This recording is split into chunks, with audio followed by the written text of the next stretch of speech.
Next question लिखें, find the domain of the function x plus 1 c 2x minus 8। बहुत ही अच्छा question है। इस फंक्शन का डोमेन कैलकुलेट करना है बेटा। ये अल्टीमेटली एनसीआर है, एनसीआर।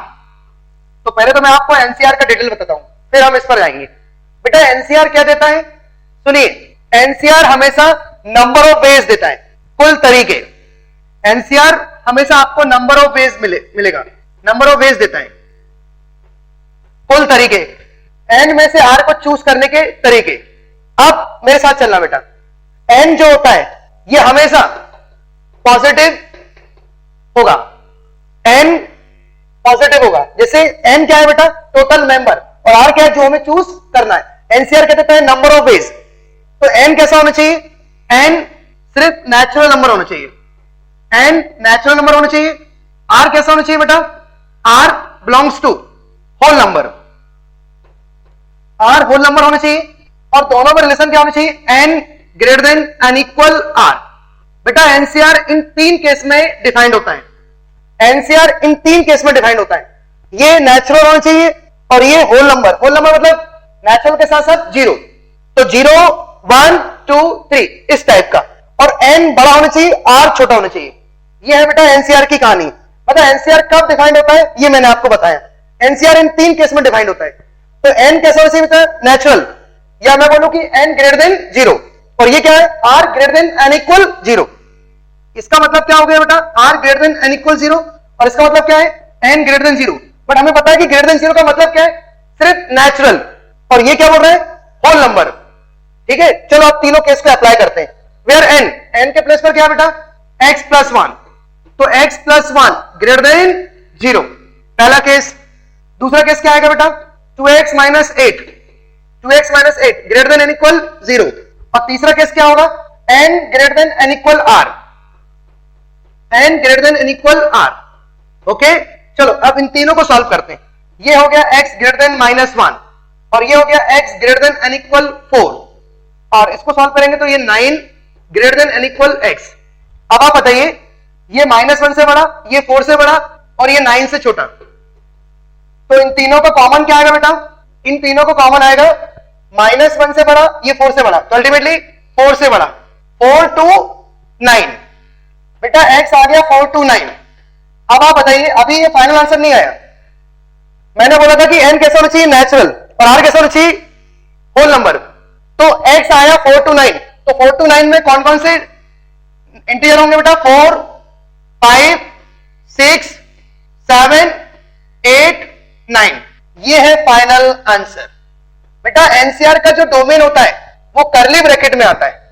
इसका आंसर इस फॉर्म में आएगा, कर्ली ब्रैकेट में। क्योंकि आप खुद सोचो, यदि आपने 4 to 9 में कोई भी वैल्यू ले ली, सपोज 4.5 लिया, अब 4.5 यहां रखोगे तो 4.5 प्लस 1 5.5, जो कि पॉसिबल नहीं है, क्योंकि मैंने बोला कि n कैसा होना चाहिए? नेचुरल। n का मतलब क्या है बेटा? n क्या है? Total member. तो कभी सुना आपने मेंबर 3.5 मेंबर, 2.5 मेंबर? ऐसा तो होगा नहीं। तो ये हमेशा कैसा होना चाहिए? नेचुरल। और ये कैसा होना चाहिए? Whole number. हाँ, मैं बोलूं कि 5 सदस्य और 0 चूज करो, 5 सदस्य और 0 चूज करो, चलेगा। r 0 होगा बट n 0 नहीं होगा। अच्छा, मैं बोलूं कि 10 सदस्य और 15 चूज करो, ये भी अजीब बात हो जाएगी। इसलिए n greater than and equal r। मैं बोलूं कि 5 सदस्य 5 चूज करो, चलेगा। 5 में से 4 चलेगा, 5 में से 3 चलेगा, बट 5 में से 6 चलेगा। इसलिए n greater than and equal r। बेटा एनसीआर क्या देता है? हमेशा नंबर ऑफ वेज। तो इसमें जो x है ये हमेशा कैसा होना चाहिए? इंटीजर, और वो भी पॉजिटिव। तो देखो मैंने आंसर निकाल दिया, 4 5 6 7 8 9। ये है फाइनल आंसर। हाँ भाई, find the domain of the function 1 upon square root of sine cos x. बहुत ही अच्छा क्वेश्चन है ये, एक बार आप ट्राई करें। Sine cos x, find the domain of the function f x बराबर 1 upon square root of sine cos x. बनाइए, square root of sine cos x. देखिए बेटा, सबसे पहले तो स्क्वायर रूट को डिफाइन करते हैं। स्क्वायर रूट कब डिफाइन होगा? जब sign cos x greater than 0। बस बेटा मुझे इस इनइक्वालिटी को सॉल्व करना है। ये है साइन के अंदर कॉस बैठा है, बेटा इसको मुझे पॉजिटिव बनाना है, अब मेरे साथ चलना है, साइन को पॉजिटिव बनाना है। अब मैं क्या करूंगा, पहले तो मैं कॉस को आर दूंगा। जैसे ही मैं कॉस को आर देता हूं, बेटा कॉस को मैंने दिया आर, अब जैसे ही कॉस को आर दिया तो कॉस ने आपको दिया -1 to 1, ओके। अब -1 to 1 में साइन की पोजीशन देखते हैं। चलो साइन का ग्राफ बनाते हैं। साइन का ग्राफ, ये मैंने साइन का ग्राफ बनाया, ओके। अब बताओ -1, अच्छा देखो 1 कहां आता है बेटा, π/2 पर, और -1 कहां आता है बेटा, -π/2 पर, ओके। अब आप बताओ π/2 मतलब 1.57, π/2 मतलब 1.57, तो बताओ 1 कहां आएगा, 1 यहां कहीं आएगा, ओके। -1 यहां कहीं आएगा, ठीक है। अब मुझे बताओ, मैंने बोला साइन को क्या दे रहे हैं आप, साइन को दे क्या रहे हो, -1 से 1 दे रहे हो। अब जैसे आप -1 से 1 दोगे तो ये क्या हो जाएगा, -1 पर साइन क्या हो जाएगा, -1 पर साइन क्या हो जाएगा, -sin1, जरा सोचो। और 1 पर साइन क्या हो जाएगा, 1 पर साइन क्या हो जाएगा, sin1, ओके। अब आप बताओ, जैसे आप -1 से 0 तक दोगे तो आपको वो क्या दे रहा है, -sin1 से 0, और -sin1 से 0, इसका मतलब है कि साइन नेगेटिव है, जबकि मुझे साइन को क्या करना है, साइन को क्या करना है, पॉजिटिव करना है। तो ये वाली वैल्यू आप उसको नहीं दोगे, ये वैल्यू नहीं दोगे, तो फिर क्या दोगे, 0 से 1। आपको सोचो, जब आप 0 से 1 दोगे तभी साइन पॉजिटिव होगा। देखो साइन पॉजिटिव कहां है, जब x 0 to 1 है, तो साइन को आप क्या दोगे, साइन को आप -1 से 1 नहीं दोगे, आप साइन को दोगे 0 to 1। अब साइन को आपने 0 to 1 दिया तो आपको कॉस को r नहीं देना होगा, क्योंकि r दोगे तो -1 से 1 देगा। अब जबकि मुझे चाहिए 0 से 1, तो सोचो कि cos 0 से 1, cos इज ऑलवेज पॉजिटिव, कहां 0 to 1 में, cos 0 to 1 कब देता है, जब आप cos को, अब देखो cos का ग्राफ बनाता हूं बेटा, मुझे cos का आउटपुट क्या चाहिए, 0 से 1, तो cos का ग्राफ जो होगा वो ऐसा कुछ होगा। देखो ये cos का ग्राफ है, अब डिमांड क्या है, 0 to 1, तो ये वाले रीजन की डिमांड है, और ये रीजन किस x पर आएगा बेटा, -π/2 से π/2। तो जब x -π/2 से π/2 होगा, जब x -π/2 से π/2 होगा, तब cos 0 to 1 होगा, और जब cos 0 to 1 होगा तब साइन पॉजिटिव होगा। तो बेटा आप cos को क्या दोगे, -π/2 से π/2। अच्छा बताओ, -π/2 से π/2 में इन दोनों को शामिल नहीं करना है। यदि आपने -π/2 दे दिया तो ये हो जाएगा cos π/2 0, और cos π/2 0, 0 का साइन क्या हो जाएगा, 0, 0 > 0 होता है क्या, नहीं। तो आपको सिर्फ क्या देना है, आपको सिर्फ -π/2 से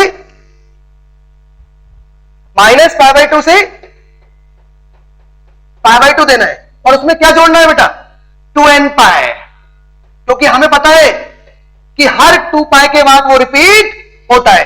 मतलब ये है फाइनल डोमेन, ये इसका डोमेन है बेटा।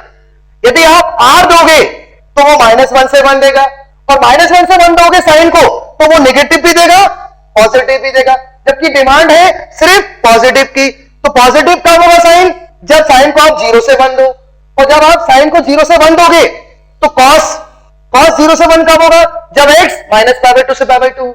ये मैंने सोचा क्वाड्रेंट के अंदर, फिर इसको मैंने जनरलाइज कर दिया, तो फाइनल आंसर है बेटा ये इसका डोमेन है। लेकिन नेक्स्ट क्वेश्चन देखो, square root of log base x cos 2πx, बहुत ही जबरदस्त क्वेश्चन है ये। देखो निकालो इसका domain, square root of log cos 2πx base x। अब आप डिफाइन करो स्क्वायर रूट को, सबसे पहले स्क्वायर रूट को डिफाइन करें, फिर बनेगी log इनइक्वालिटी। और कल ही मैंने सिखाया log इनइक्वालिटी सॉल्व कैसे करते हैं। पहले नंबर पर ध्यान देना, फिर बेस पर। Number is always positive, base is always positive but not equal 1। फटाफट 3 केस बनाओ इसके।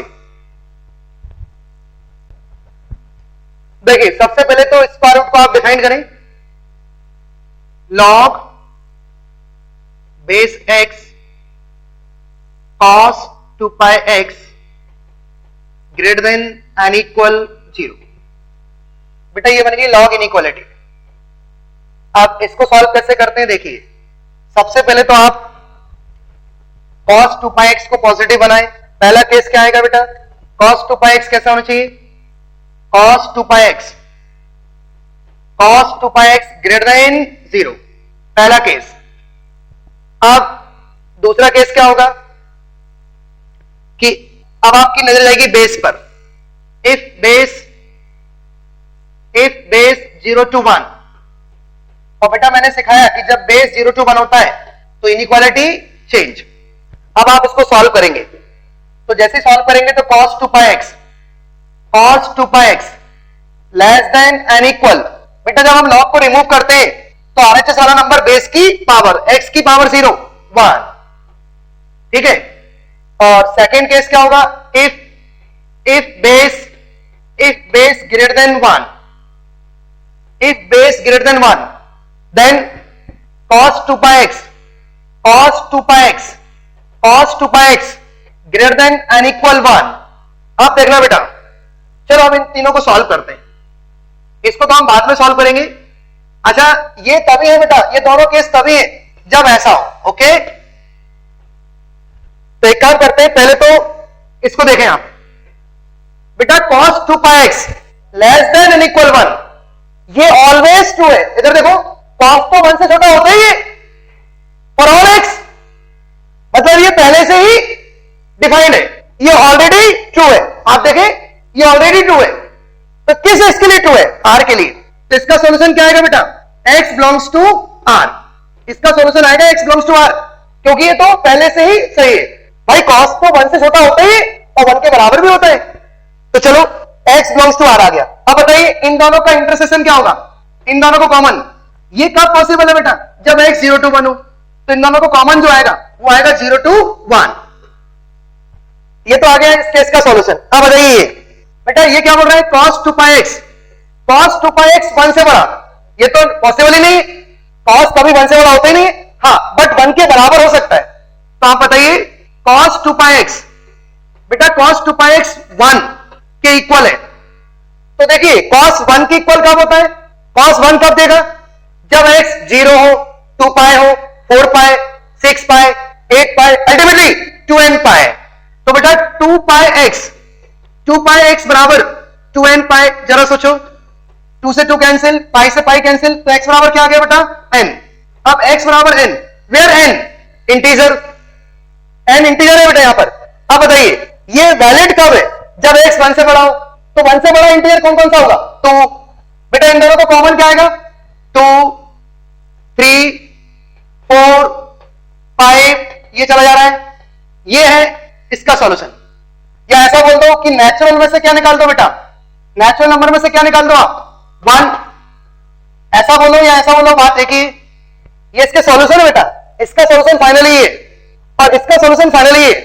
अब आप बताइए ये दोनों केस तब कब वैलिड है, जब ऐसा हो।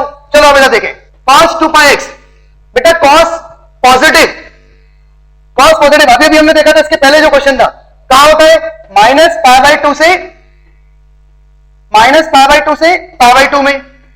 बेटा cos पॉजिटिव कहां होता है, माइनस π/2 से π/2 में, और उसमें 2n pi जोड़ देंगे, बट x के प्लेस पर क्या आएगा बेटा, x के प्लेस पर 2 pi x, ओके, और इसमें 2n pi ऐड कर दो, 2n pi ऐड कर दो, क्योंकि हर 2 pi के बाद वो रिपीट होता है। चलो अब फर्दर सॉल्व, तो एक काम करते हैं, पाई कॉमन ले लेते हैं, तो 2n माइनस 1/2, पाई काट देता हूं बेटा, 2x, और ये क्या होगा 1/2 प्लस 2n, ओके। अब 2 से डिवाइड, तो n माइनस 1/4 x और n प्लस 1/4। आप क्या करेंगे, आप इधर देखिए, ये आ गया फाइनली इसका सॉल्यूशन। अब इसका इसके साथ कॉमन, इसका इसके साथ कॉमन, और फिर इसका इसके साथ कॉमन, और फिर उन दोनों का यूनियन। क्यों, क्योंकि ये भी पॉसिबल है और ये भी पॉसिबल है। तो चलो कॉमन लेते हैं। हाँ भाई, इन दोनों में कॉमन क्या आएगा, ये x कई x है और ये फिक्स है। चलो n बिठाते हैं 0, तो 0 बिठाएंगे तो क्या आएगा, माइनस 1/4 से 1/4, और ये बोल रहा है 0 to 1, तो कॉमन क्या आएगा बेटा 0 to 1/4, इसका कॉमन आएगा 0 to 1/4, एक कॉमन तो ये आ गया 0 to 1/4 यूनियन। अब n अभी आपने क्या रखा था 0, तो -1/4 से 1/4, अब n 1 रखेंगे, चलो 1 रखते हैं तो क्या आएगा 3/4, 3/4, 5/4। अब आप बताइए इन दोनों को कॉमन क्या आएगा 3/4 to 1, तो कॉमन आ गया बेटा 3/4 to 1। लो भाई ये तो आ गया इन दोनों का कॉमन फाइनल, ये बेटा ये मैं फाइनल आंसर निकाल रहा हूं। अब चलो इसका इसके साथ कॉमन, अब इसका इसके साथ कॉमन। आप देखिए ये आपको सोचिए इधर देखना बेटा, जब n 0 होता है तो -1/4 से 1/4, तो क्या -1/4 से 1/4 इसके अंदर है? नहीं। चलो अब n 1 रखेंगे तो क्या आएगा 3/4 से 5/4, ये भी इसके अंदर नहीं है, देखो कॉमन नहीं है अभी। अब जैसे आप 2 रखेंगे तो क्या आएगा बेटा 2 रखो तो 7/4, 7/4 और ये 9/4। अब आप बताइए 7/4 to 9/4 इसके अंदर 100% 2 है, तो कॉमन तो यही निकलना है यार, कॉमन यही निकलना है। इसके अंदर ये चीज बैठी है, कहीं ना कहीं तो बैठी है, कहीं ना कहीं तो हमें मिलेगी। हम जब n को चलाएंगे तो कई सारे इसके सॉल्यूशन निकलेंगे और उन सॉल्यूशन में ये बैठा है, तो कॉमन ये आएगा ना कि ये, क्योंकि ये कई सारे हैं और ये फिक्स है, ये चीज इसके अंदर है।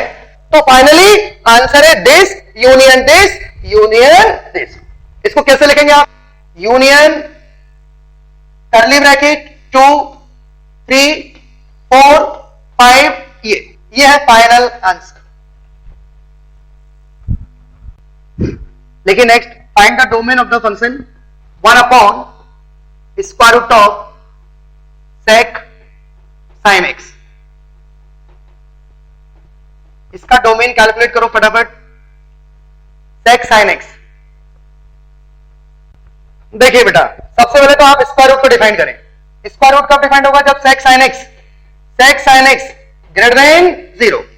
अब sec sin x की बारी, बेटा sec को पॉजिटिव बनाना है, तो चलो स्टार्ट विथ साइन को आप क्या देंगे बेटा r। जैसे ही आपने साइन को r दिया तो साइन ने आपको क्या दिया -1 to 1। अब चलो sec का ग्राफ बनाते हैं -1 से 1 के बीच में।